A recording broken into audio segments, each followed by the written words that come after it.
Sabía que hay preguntas interesantes acerca de la palabra de Dios y una de las más interesantes, en mi opinión, es esta.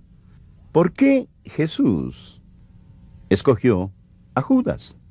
Bienvenidos a El Amor que Vale, y hoy trataremos de contestar esa pregunta, no con filosofía, sino directamente con la palabra de Dios. ¿Por qué Jesucristo escogió a Judas? ¿Quién quiere que un traicionero lo represente? ¿Por qué Jesús quiso un traidor en el ministerio? Hay una gran bendición espiritual para nosotros en esta pregunta. ¿Por qué Jesús escogió a Judas? Estamos estudiando acero espiritual para edificar a los creyentes. Acompáñenos. Le invito a abrir la palabra de Dios. Por favor, abra su Biblia en Juan capítulo 6. En un momento vamos a empezar a leer en el versículo 71. Y mientras lo busca, permítame hacerle una pregunta. No levante su mano, sino que simplemente contesten en su corazón. ¿Cuántos conocen a un hombre o un joven llamado Juan? ¿O cuántos conocen a un hombre o joven llamado Santiago? ¿O a un niño llamado Mateo? ¿O quizás Felipe? ¿O tal vez Andrés? ¿O a alguien llamado Pablo? Pienso que la mayoría diríamos sí. Yo conozco a alguien con esos nombres. Quiero hacerle otra pregunta. ¿Cuántos conocen a un hombre joven llamado Judas? Probablemente a ninguno. Quizá conozca una cabra o un perro llamado Judas, pero no conoce a ningún joven u hombre llamado Judas. Y si lo conoce sería un nombre muy raro. Judas. Pero una vez existió una madre que una vez sostuvo a su bebito en sus brazos y besó el rostro de ese bebé y llamó a su bebé Judas. Y ella lo amó con todo su corazón. Pero ahora el nombre de Judas es un nombre de infamia, es un nombre de deshonra, es el nombre de la traición. Y aún así, Jesús escogió a Judas. Por favor, empecemos a leer en el versículo 63. El Espíritu es el que da vida. La carne para nada aprovecha. Las palabras que yo os he hablado son espíritu y son vida. Pero hay algunos de vosotros que no creen. Esta es la clave, subráyelo. Pero hay algunos de vosotros, está hablando a sus discípulos, pero hay algunos de vosotros que no creen.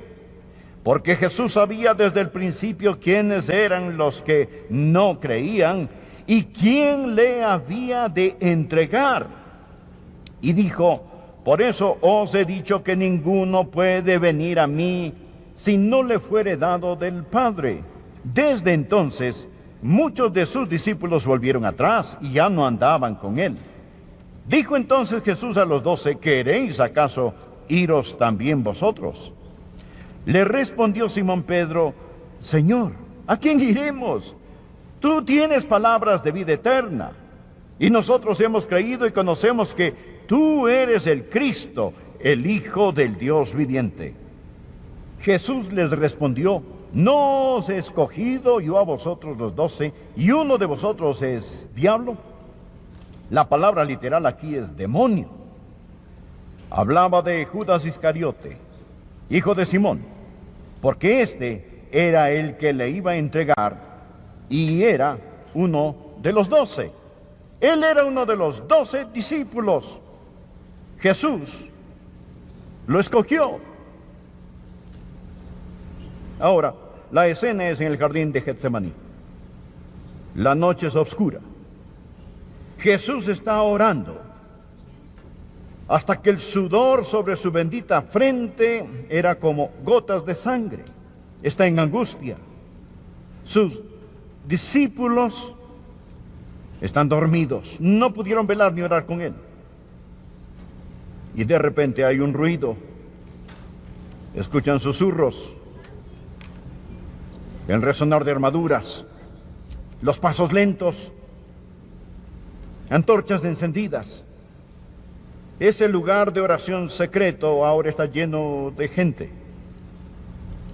Los sacerdotes están allí. Sus ojos arden con odio y enojo. Y de esa muchedumbre sale un hombre. Su nombre es Judas. Él tiene una sonrisa malévola en su rostro, pero no puede esconder la traición en sus ojos. Él da un paso y pone un beso en la mejilla encantadora y pura de Jesús y dice, con labios llenos de hipocresía, saludos, maestro.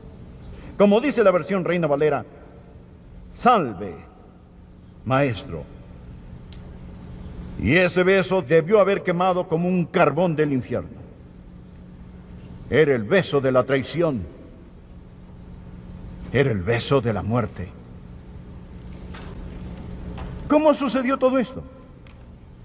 ¿Fue todo esto para Jesús una sorpresa?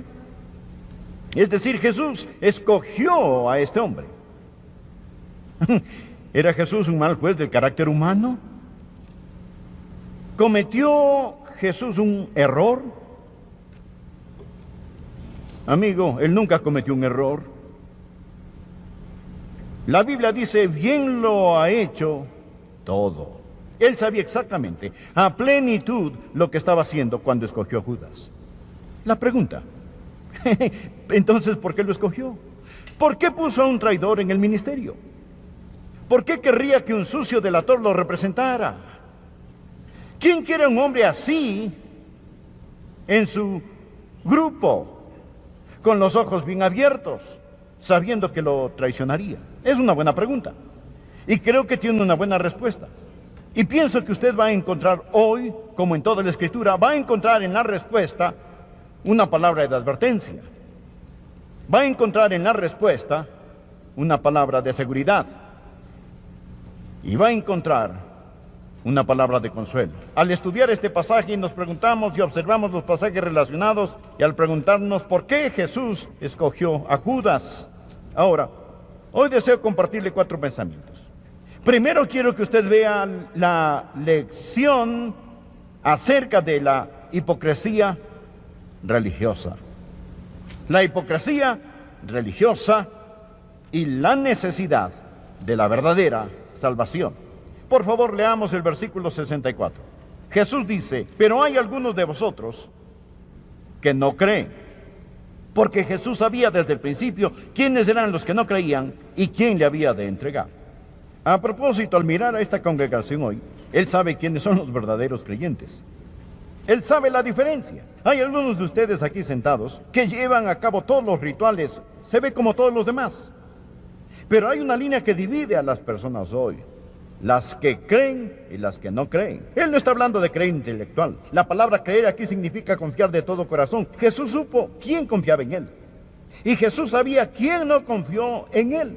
Si usted no confía en Él, usted no es salvo. Porque la Biblia dice en Hechos 16:31, cree en el Señor Jesucristo y serás salvo. Escuche cuidadosamente, esta es la palabra de advertencia.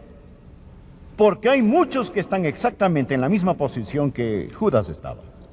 Verá, Judas tenía buena apariencia. Aparentaba ser como los demás.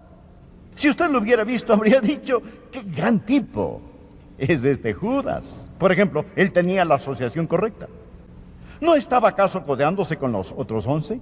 Es una buena compañía. Él era uno de los íntimos de Jesús. Jesús lo llamó amigo. Él pasó 3 años y medio en el mejor seminario del mundo, estudiando con el Señor Jesucristo, aprendiendo los hechos, oyendo a Jesucristo hablar. ¿Qué asociación que tenía este hombre? Y le diré que no solo tenía la asociación correcta, él también tenía buena reputación. Cuando Jesús estaba en la última cena y dijo, uno de ustedes va a traicionarme, los discípulos no respondieron, oh, yo sé quién es, debe ser Judas. La verdad es que ellos llegaron a pensar que era Pedro. Jesús dijo, uno de vosotros me va a entregar. Ellos contestaron, ¿soy yo, Señor? Permítame decirles ¿Cuánto confiaba en Judas? ¿Sabe qué trabajo tenía Judas? Judas era el tesorero. Él era el tesorero de este pequeño grupo. La Biblia dice que él tenía la bolsa. Él era el hombre que tenía la bolsa con el dinero. ¿A quién hace usted tesorero? A la persona que tiene la mayor apariencia externa de integridad, al que respeta más. Estoy diciendo que él tenía la asociación correcta, él tenía la reputación correcta, y le diré algo más, él tenía la participación correcta. Él era un obrero. Él salió con los otros cuando iban a enseñar, predicar y hacer lo bueno. Él estaba en medio del grupo. Tenemos que vivir en alguna parte, en el cielo o el infierno para siempre. Y Jesús escogió a Judas, pienso que para ayudarnos a entender la hipocresía religiosa y la necesidad de la verdadera salvación. Jesús sabía quiénes eran los que no creían. En otras palabras, piénselo, amigo, el evangelio social, ¿de qué sirve si un hombre ha sido educado en una escuela progresiva? ¿De qué sirve si él viste con ropa lujosa? ¿De qué sirve si se alimenta con comida enriquecida con vitaminas? ¿De qué sirve si duerme en un colchón suave? ¿De qué sirve si muere sin dolor con la ayuda de las drogas de alta potencia? ¿De qué sirve si se le entierra en un bello cementerio, un lindo parque memorial? ¿De qué sirve si él debe resucitar en el juicio y debe comparecer ante un Dios que no conoce? No me opongo a estas cosas. Debemos hacer todo lo posible por aliviar el dolor humano, pero que Dios nos perdone si fracasamos en predicar el evangelio glorioso de nuestro Señor y Salvador Jesucristo. El medio ambiente no es suficiente. Jesús le dio uno maravilloso a Judas. El hombre se metió en problemas en el Edén. El segundo punto que quiero que aprenda: no solo una lección acerca de la hipocresía religiosa y la necesidad de la salvación, sino también hay una lección que involucra la soberanía divina y la fiabilidad de la Escritura. La soberanía divina. Por favor, mire el versículo 64. Estamos en Juan capítulo 6, versículo 64. Pero hay algunos de vosotros que no creen, porque Jesús sabía desde el principio quiénes eran los que no creían y quién le había de entregar.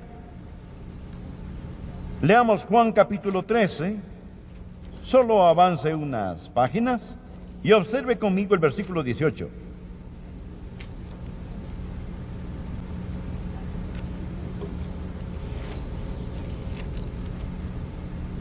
Jesús está hablando acerca de uno que necesitaba salvarse y dijo: no hablo de todos vosotros, yo sé a quién es elegido. Ahora note, más para que se cumpla la Escritura, no pierde esto, para que se cumpla la Escritura: el que come pan conmigo levantó contra mí su calcañar. Jesús está citando el Salmo 41, versículo 9, el que de mi pan comía alzó contra mí el calcañar. Ahora, desde ahora os lo digo antes que suceda, para que cuando suceda creáis que yo soy. Ahora, ¿quién? El Mesías. Jesús dijo: miren, yo lo he escogido, sé a quién he escogido. Hay uno entre ustedes que no cree, él es un demonio. Pero dijo: hace tiempo en la Escritura dice que esto pasaría. Esto no es un accidente. Esto no es algo que salió mal. La soberanía divina se ve a través de las edades. Esto tenía que tomar lugar. Y luego dice que esto tenía que suceder para que la Biblia, la Escritura, se cumpliera. Y agregó: cuando ustedes lo vean, entonces podrán saber que yo soy el Mesías. Sabía que Judas predicó un maravilloso mensaje, que Jesús es el Mesías. El bribón impío. Verá, cuando el hombre gobierna, Dios reina sobre él. ¿Tenía Judas una opción? Claro que sí. ¿Fue Judas obligado a traicionar a Jesús? Claro que no. Dios le dio una opción.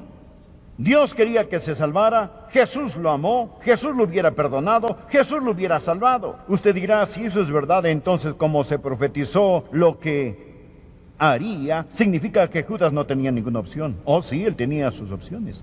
Claro que sí. ¿Piensa que Dios lo creó cojo y luego lo culpó por cojear? No. Permítame explicarlo, querido amigo. Cuando el hombre propone, Dios dispone. Lo que nosotros vemos es un punto a la vez. Dios ve todo a la vez.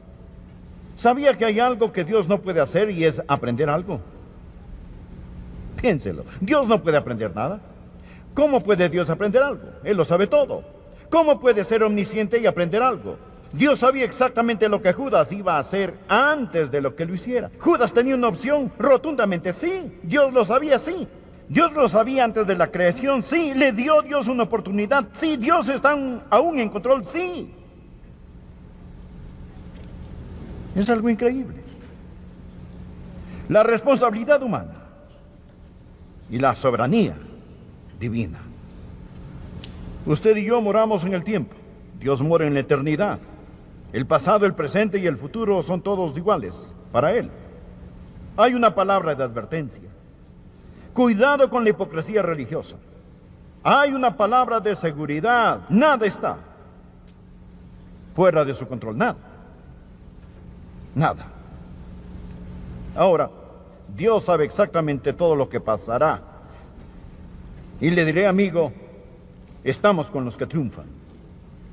Jesús reinará donde el sol termina sus jornadas sucesivas. Su reino se extiende de costa a costa hasta que la luna no se ponga ni mengüe más.